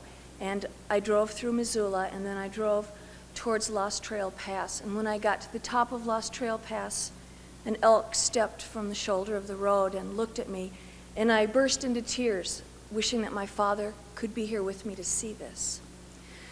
I got it to Salmon, and I got a little house with a wood stove, and I bought a stick shift Jeep, which I had never driven a stick before or chopped wood before. I do sign language with deaf children, and so I'm very afraid to chop kindling because I need my fingers. And so when I chop kindling, I throw it up into the air and then swing at it. And it's a very long and arduous process. But, you know, they say when you chop wood, you heat the house twice, the first time chopping and throwing the hatchet in the air, and the second time when you burn it. So I started working in Salmon, and my first day on the job, I drove that Jeepster Commando with a stick shift and four-wheel drive up an icy hill towards the school and turned the corner and drove my Jeep. Well, I didn't drive it. It went sideways down towards the teacher's parking lot on the playground and hit 6 parked cars in a row. The Jeep came to rest a little crooked on one of the cars, which was a Toyota, whose parts break very easily, I realized. I laid in my Jeep weeping, wishing I'd been hurt so that there would at least be some pity for me, but I felt fine. I got out and I went in the school and I shouted, "There's been an accident on the playground," and everyone ran out of the school. And then the children went to their teacher and said, "There's a lady out there pushing all the cars into a pile with her Jeep." And that was my first day on the job in Salmon, Idaho. I had a little house out on the Lemhi River, and I had my little spaniel Buster with me, the first dog of my life. And one night we were walking, and it was very cold and very dark, and I was afraid to walk at night. And it's funny because I was in Salmon, Idaho, in the wilderness, but what I feared was, of course, the guy with the ski mask and the hatchet. So I dressed myself in lots of coats and lots of scarves and hats, and I carried a big stick, and as I walked, I danced and sung in a very ugly way so that I would drive away anyone that wanted to hurt me. And it worked for a while. Then one night as I walked that path, my dog Buster disappeared from sight, and I heard this terrible sound like steel drums pounding. I thought, like New York, it was the Puerto Rican parade day. So I stood and looked into the darkness waiting, and I realized that sound was ice breaking beneath my little spaniel. So I began screaming and running toward the river, but there was a barbed wire fence. And I hit the fence and bounced and spun and landed on the ground and cracked open my knees. My dog heard me screaming, and he leapt out of the water and landed on top of me, and we were both drenched. So there was this terrible keening and screaming sound. I couldn't figure out where it was coming from as I crawled on the ground, my dog next to me, and then I realized it was me. And I'd been doing it for about 10 minutes, and I realized it was the closest I'd ever came to the death of my dog and myself, and that song was how I was celebrating it. There was a mobile home after about a mile of crawling, wet and bloody with this dog, and there was music coming from it. And I got to the door, and I was still making that sound. And the door opened, and there were some very drunk cowboys inside. And they looked at me, and they said, "Come on in, miss, and you can bring your pup, too." So we came in, and they took a scissor, and they cut my snow pants off at the knee because from the knee down they were so bloody. And then they decided they should clean up the wounds in my knees, and they didn't have anything for that. And so they went out back and they got the jug of Clorox bleach. And they poured the bleach into the wounds on my knees, and then they wrapped them with masking tape and ace bandages. I think now that I was in shock when I got the bleach poured on my legs because I just sat and looked at them while they did it, which inadvertently gave me a great reputation in Idaho. I was pain-free and fearless, and you could put Clorox into open cuts and I didn't make a sound. So it worked out that was good for me. At that time, the water filters broke down in Salmon, and I drank some water with a bug in it called Giardia. So for the next year and a half, I combated Giardia, both in Salmon, and then I began remembering that there was this town, Missoula, that I'd passed through that had bookstores and a guy with a mohawk and a guy in a skirt and dogs walking around, and I thought that was maybe closer to my style.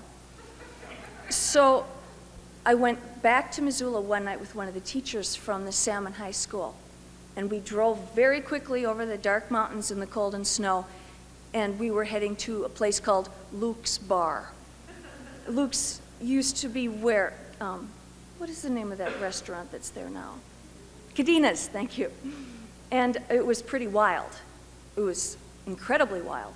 And that night, I met the man that I would marry 6 years later at Luke's Bar with people throwing beer bottles and pogoing up and down. And there was a trucker named Eugene at my table. And I told Eugene, you know, I'm not interested in a relationship, Eugene. I had a real hard time in New York with men, and so I'm going to call it quits for a while. And Eugene said, but you know what? I'm a long-distance trucker. I'm only in town 1 day a month. I'm perfect for you. The man that would be my husband was sitting at the table with us, and when he heard those words, he cast about. He didn't know what he was going to do to get Eugene and I to stop this relationship talk. So he grabbed his shirt at the neckline and tore it open, and all the buttons flew, and the shirt was all shredded. And I looked at him, and he said, you want to go out for a walk on the river? So we walked down to the Clark Fork, and he told me that he was a firefighter, and I tripped and fell on some loose shale, but before I could land on the ground, he caught me like a puppy by the scruff of my neck and picked me up. And I thought, wow, he's stronger than I am. This is new. I like this. So I married him, and we got married outside in Greeno Park, and we started raising dogs together and worshiping at the foot of Mount Jumbo. Well, while all of this wildness was going on in my life, which actually settled into a calm in a home that I had never experienced before, and a safety, and I quit locking the doors on my house and car. And in New York, I had been robbed, and so I was very worried about that sort of thing, but I relaxed. And then I started walking with my dogs in Greeno Park at night and hiking up Mount Jumbo in the dark, and I discovered this freedom that I had never had anywhere before. So I stayed here.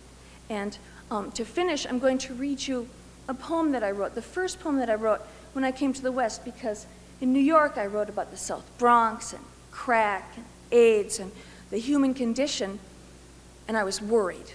What am I going to write about in Montana or Idaho? And this is the first poem that I wrote here.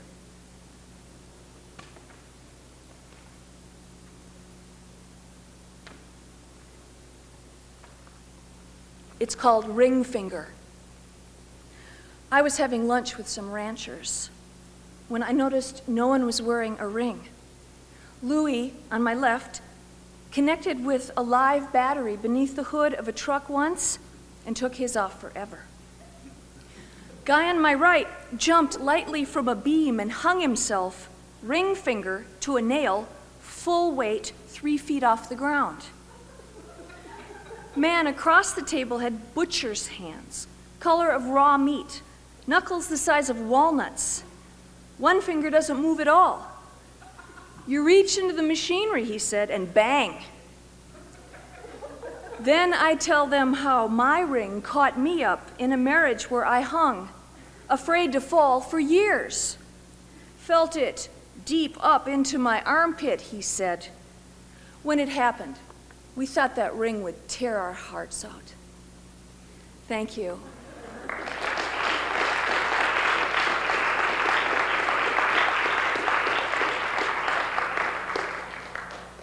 Thanks, Cheryl. Our next reader is Roger Dunsmore, who came in, 63 to teach at the university, having grown up on a dairy farm in the upper Midwest.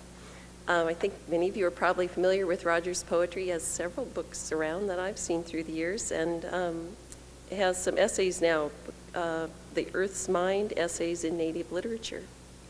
Roger?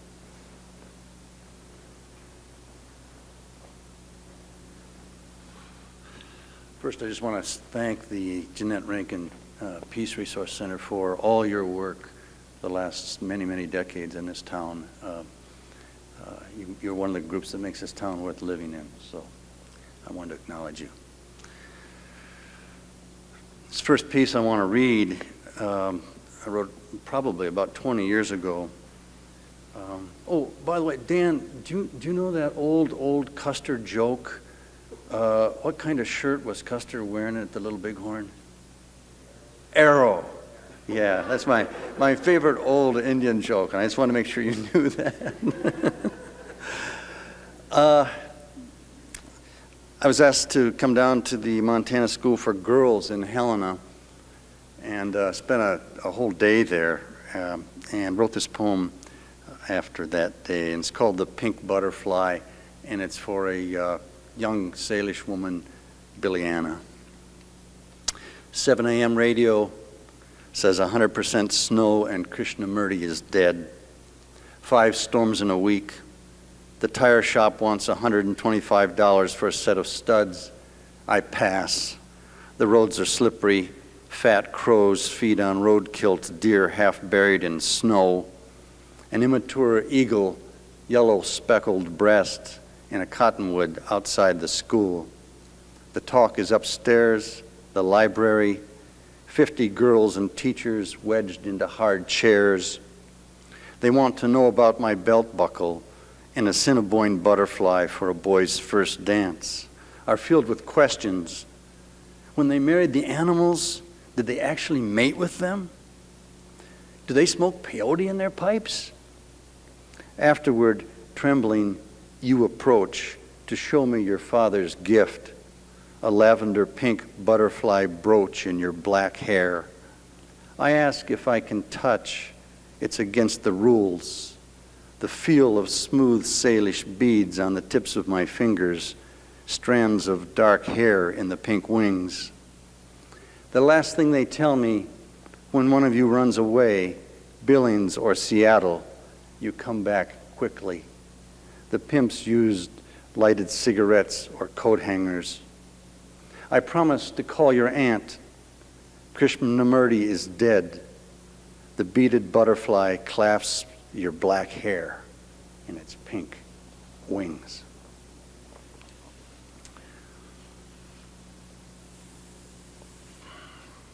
I do a lot of listening to people in all aspects of my life, and sometimes I think I'm much more of a listener than I am a talker. Especially older people, trying to hear their stories about what it was like here 10,000 years ago, or 100 years ago, or 60 years ago. And this guy came up to me in a parking lot in Spokane because he liked my dog. I have a blue heeler, and this was a dog man, and told me this story about a wolverine that he used to hang out with up on the Montana-Idaho line. So let me just read this, and then I'll close with one other short poem. I call this Oreo Cookie. That's a good-looking dog, mister. What kind is he? Guy in a truck outside the doctor's office where I've gone to pick up x-rays of my father-in-law's shattered wrist. I had a pet wolverine when I ran a trap line up in Burke Canyon, 1942. I stopped to make coffee under a big fir tree, and he came out of a den under there and growled at me. Must have smelled my coffee, but he didn't mean any harm. I tossed him a couple of Oreo cookies, and he sniffed at them curiously, then ate them. Came right over for more. I handed him one. He licked my hand. I named him Henry. He'd follow me like a dog along my trap line, on the Montana side mostly. He'd never go after any of the small animals in my traps, rabbits and weasels. I'd skin them and give him the skins. I traded the carcasses to Sears and Roebuck for fly fishing gear. We did that trap line together for a couple of years until I went to work caring for the mules at the mine. I never heard him growl again or make aggressive sounds, except once when a full-blown grown bear, must have been 700 pounds, came tearing into our camp, meant to run us out. Henry let out a loud growl and chased that bear a half-mile down the canyon. Bears don't like wolverines because they'll run right up underneath them with those short legs and reach up with those long claws and rip their bellies open, gut them. That was the only time I saw him aggressive at all. Why, when I'd stop under that fir tree to make coffee, if he wasn't around, I'd go over and put my head in his hole between the roots and coddle him. "Henry, where are you? Come on out." And he'd poke his head out and lick my face. No one believed me. They all thought it was just bullshit. But the game wardens from both Montana and Idaho came out and had coffee with Henry and me and got to feed him Oreo cookies and have him lick their hand. One time, you know how kids will twist an Oreo apart and lick the frosting off the one half? Well, Henry watched me do that. And the next time I gave him an Oreo, he got those big claws in it real carefully and took it apart just like a kid. And he laid the two halves on the ground and he looked at them for a while, studying them. And then he ate them one at a time, very slowly. He always took them apart and ate them one half at a time after that. I think he thought he was getting twice as much that way. I'd forgotten all about him. That was over 50 years ago. But a guy came to our garage sale a couple of years back, and he recognized me from up in Burke Canyon. He used to come up and have coffee with Henry and me. And he had a photo of Henry laying across my feet. That brought it all back. Listen to what I've got going now. A pair of bald eagles that come right in and bathe in the water that gathers on our swimming pool cover. It's only 6 inches deep. I have a friend over on the coast who runs a fishing boat. He keeps all the king salmon, but he sends me the silvers. I'll lay 1 or 2 of those silvers out alongside that swimming pool every 3 days or so, and those eagles will grab them and take them up to their nest, even frozen. The garbage men are complaining about the dead crows and all the garbage cans in the neighborhood. Those eagles will be flying in with some crows right with them, and they'll reach out and brain a crow in front of them, just peck their beak right down in the back of the crow's head. Eagles don't like crows because they'll get into the nest and eat their eggs. There's almost no crows anymore in a 4-block area around our place. Well, they better let you go. That's sure a nice dog. They'll lie still as long as you can be if you rub them right here on this breastbone point. Anyway, that's Oreo cookie. There's a lot of stories, as any of you that have done this know, they're just all around us, and it's just a matter of listening and making sure that you got a dog that people like. This last one's a short poem. I'm reading it for the Japanese who were relocated here in Missoula and throughout the West. And this is a poem that's set actually down in Wyoming rather than in Montana, but I figured that's close enough to home, and we sure had our Japanese internment camp out here at Fort Missoula as well, and it's good that that's starting to get some attention now. It's called Kotodama. In Japanese, that means the spiritual interior of words. Kotodama, found at the site of the Japanese prison camp near Heart Mountain, Wyoming. A 55-gallon oil drum full of marble-sized pebbles, each inscribed with a single Japanese character: seed, flower, sky, goodness, youth, dead. Each stone to remember one of those who died in this camp, to keep these dead company in a steel barrel in a ditch. Small round stones are carefully gathered from the stream beds and prairie and kept from the eyes of the guards. Each stone is a mouth to speak, to kiss, or memory to choke or sing. Each stone to pray. Each prayer to seed, to flower, to sky. Thank you.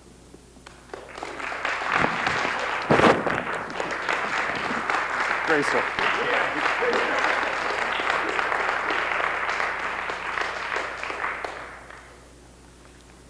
I could have listened to a few more of those, Roger.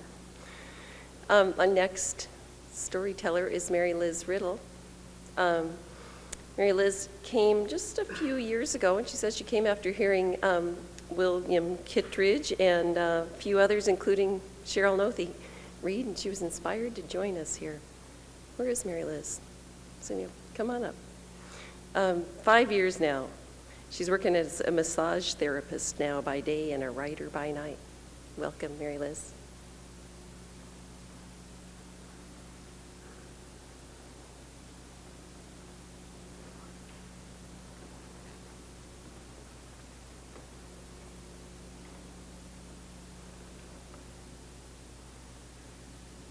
I'm just a baby storyteller, so I need a few props. I can't do it like Victor.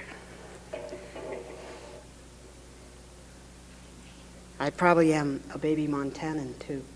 I guess being here only 5 years, that makes me the youngest Montanan, but maybe the oldest reader.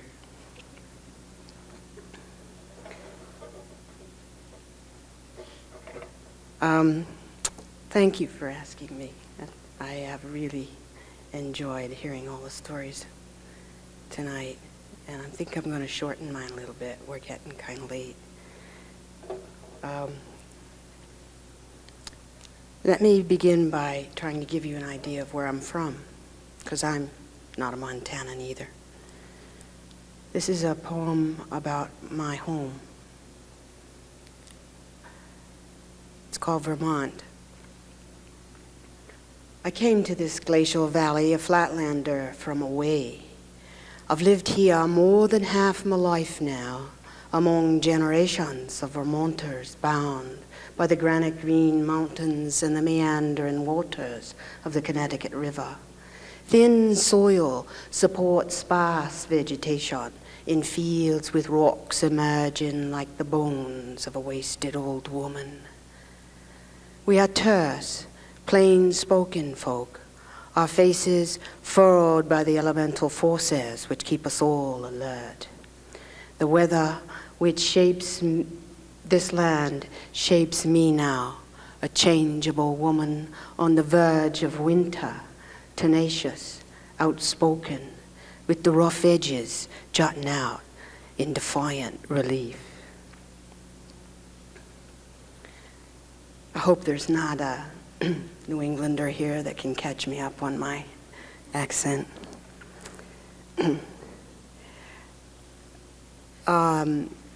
A couple years ago, there was a project here in town, which was called Mapping Home, and it was a turning point for me. I wrote this little piece for that, and it actually turned me around. I was always going home, and after that, I wasn't so sure that I wasn't already home.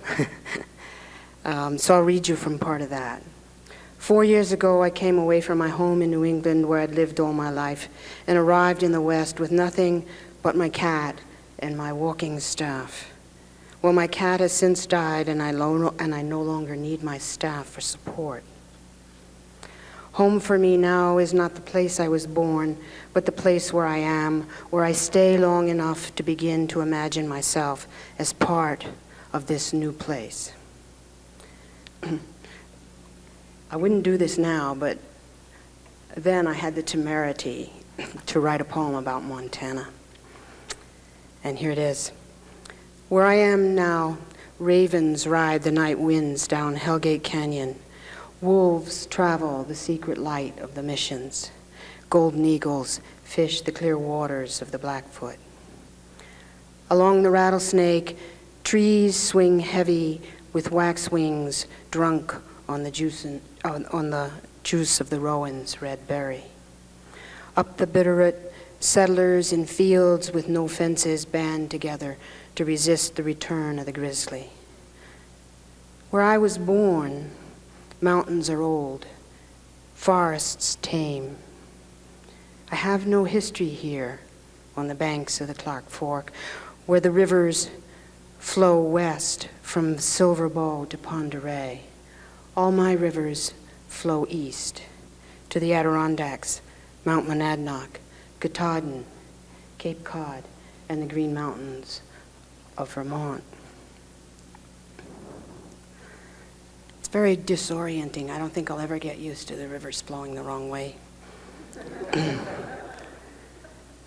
Although I am often homesick, I realize the home for which I yearn no longer exists except in my memory. When I start over in another place, I will take what I know of this place with me. I will begin this much closer to home. Well, that was 2 years ago, and I kind of have to update that a little bit. hard to cut things out. I went home to Vermont. It's kind of hard to keep straight.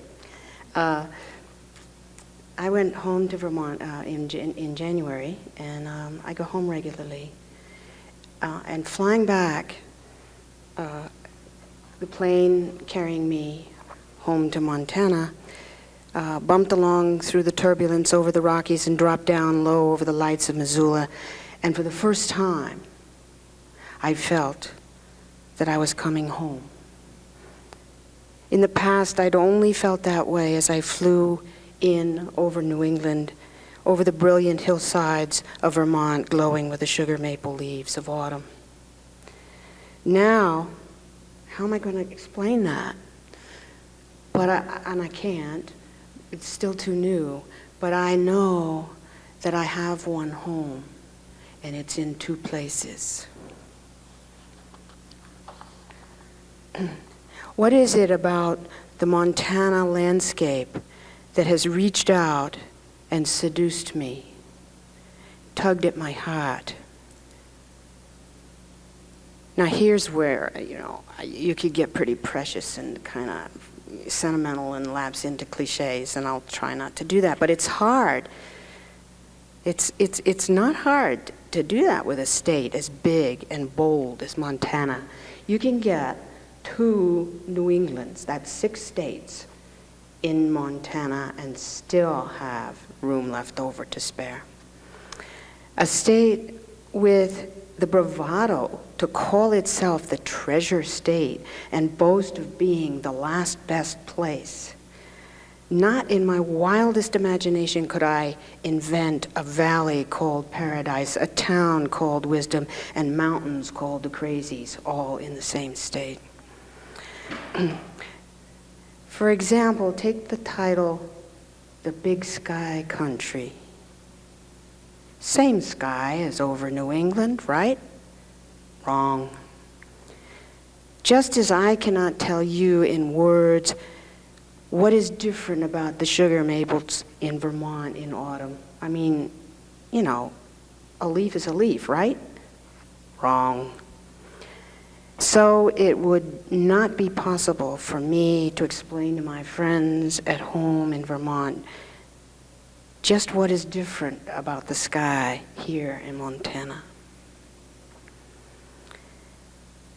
I believe that every place comes out to meet us and calls us to attend with the same intensity we give to a lover.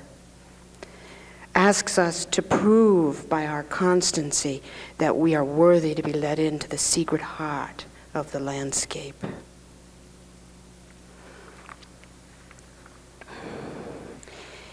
If we wish to know and be known by the land, to really get close to the heart of a place, I believe we must be willing to sit in silence and wait, even if it's 5 years, to let it come to us. Thank you.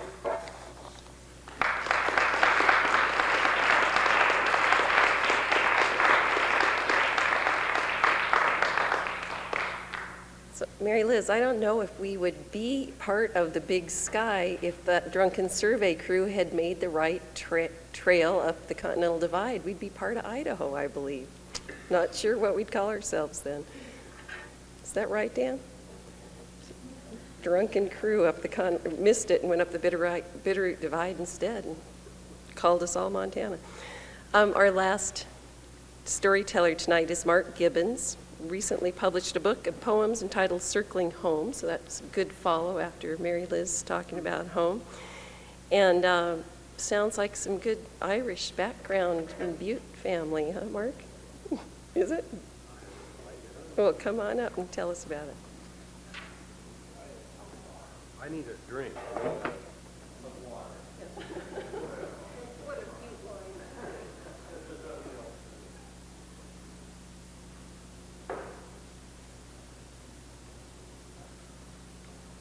Oh.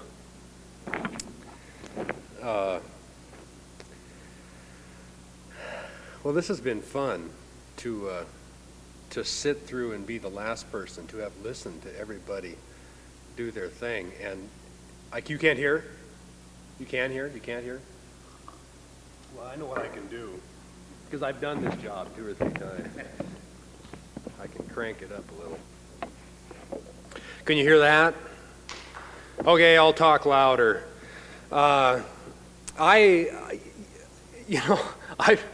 When asked what I was going to talk about, I knew I had to come up with something. I had to say something, and so I said that thing about the story of my Irish grandfather, who was the first urban cowboy, who was an immigrant in the first early part of the century. And I wrote that whole story, or that I researched it all in Dan Flores' Images of the American West class, which is just a wonderful experience. If you ever have a chance to just go do that, you should. I realized that story, I've told that story 2 or 3 times, and it's at least 20 minutes long, and I don't know how I can cut it, and it's way too late for that, isn't it? Yeah. And so then I went 3 or 4 other directions and tried to think what I'd talk about. I thought about stories. I mean, my life is stories, basically. That's all it is. Or as my dad used to say, bullshit.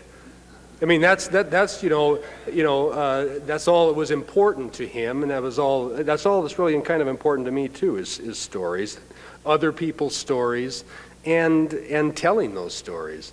And but then I got to thinking about all my dad's stories. You know, I mean, I'm from this Irish Catholic rejection, fallen away from the church sort of background, a lot of alcohol in there, and hard-working, sort of rough around the edges, raunchy stories. I mean, crude. I got to thinking about the humor, and it's really crude, the humor is, you know. And so I thought, well, those probably wouldn't be really great stories to tell. You know, I mean, I think, oh yeah, that's a good story, and I start to tell it, and it's not a good story probably to tell. So you're telling stories on yourself that way. So I'm not going to tell any of those stories. I racked my brain about what to talk about, and my wife said, oh, just do your poem. Just do the poem about your sister. And I thought, yeah, why not? I know the poem in honor of Vic, who stands up here and tells a story. I know it by heart, so I don't even have to read it. And it's a nice poem. And this, I mean, the whole idea of the Jeannette Rankin Peace Center, and which I don't completely understand myself, but I mean, I know a little bit about Jeannette Rankin, and I think that poem would honor this gathering and be a good way of wrapping this thing up. We've all been sitting here an awful long time. So without further ado, except another swig of my water jet glass, I'm going to tell you this poem that I wrote for my sister for her birthday. And it's a memory of, my sister is 11 years older than me. So she left the house, and she got married when she was 18. So she left and she graduated when she was 17. So she left the house when I was like, 6 years old or something like that. And I was in love with my sister to a great extent. It was like a second mother to me. And what she left me were her records and her old record player. So that's what I inherited from her. And she basically gave me the gift of music, and I love music. Never learned how to play an instrument, but I really like music a lot. So I wrote this poem for her. My sister has Parkinson's disease, which she developed about 15 years ago, and she's dealt with that condition with a great deal of humor and grace. She goes through that period of dyskinesia where you get the uncontrollable, shaking and dancing and that whole sort of thing, and your body goes through those contortions, and that's what she calls it, is dancing, or when she can't move, she calls that like running out of gas. And but she deals with it wonderfully, and so she was going to Seattle or Vancouver or somewhere out to get some kind of brain surgery to help relieve some of this thing and put it on the other side of her body so she could move again. I wrote her this poem, and it's called Music My Sister Gave Me. Oh yeah, the bulk of the music was Elvis Presley records. So you're going to get a little Elvis tonight. It's in 3 parts. Music My Sister Gave Me. 1. Sitting outside in my S&H green stamps rocking chair, in the shade of the cottonwood tree, I played records, 45s you'd left behind, Pat Boone, Bill Haley, and Elvis. Your old RCA hi-fi fit perfect 1 square of the sidewalk that circled our house you left at 17. I taped a stack of pennies on the metal tone arm to keep the needle in the groove. I want you, I need you, I love you with all my heart. I needed you like Rock Hudson needed Doris Day.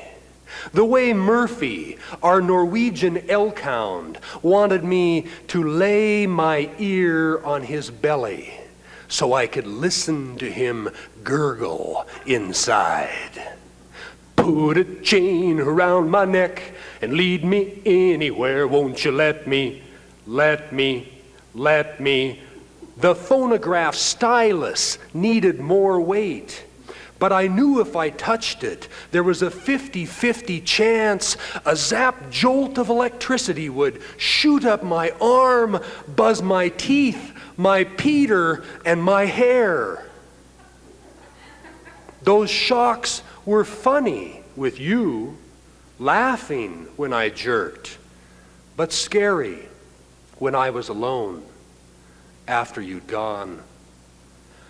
For my darling, I love you, and I always will. 2. Is it like that with Parkinson's disease? Like your life is skipping away? I wish I could fix it. Do something simple as grounding your haywire connections, the erratic puppet dance your pills drag you through. Dyskinesia is better than nothing, you say. If you stop, you'll turn to stone. Don't be cruel to a heart that's true. No matter how much you joke about it, about dancing or running out of gas, the jerking, the shaking, the kicks and the sweats, your yanked expression, holding on for the ride, saps this wooden heart of mine, the one I carved for you. Tell me, who pulls the strings, laughs and cries for marionettes? You have taught me, big sister, after 30-odd years, the folly of pity and shame. Yes, any way you want me, that's how I will be. 3. When I was just 6 years old, you left me the medicine of music. Connie Francis, Johnny Mathis, the Everly Brothers, Conway Twitty, Johnny Cash, and Percy Faith. Remember the day we danced with Murphy around the yard, wild as the raging sea? You held his front paws, and I pulled his curly tail, tongue lolling out the side of his mouth, head thrown back. He rocked to the beat. The whites of his eyes flashed. You ain't nothing but a hound dog. We hopped and spun till we tumbled in a pile on the grass, laughed so hard it hurt my gut. Murphy panted beside us, kept time to the revolving click of the stylus writing the groove at the end of the record. I couldn't move but felt soothed by rhythm. Your stomach bobbed my head. In my mind, we were motion like Elvis. I gyrated my hips. You tossed your hair. I'm in love. I'm all shook up. Yeah, yeah. I'm all shook up. Thank you very much. And thank you.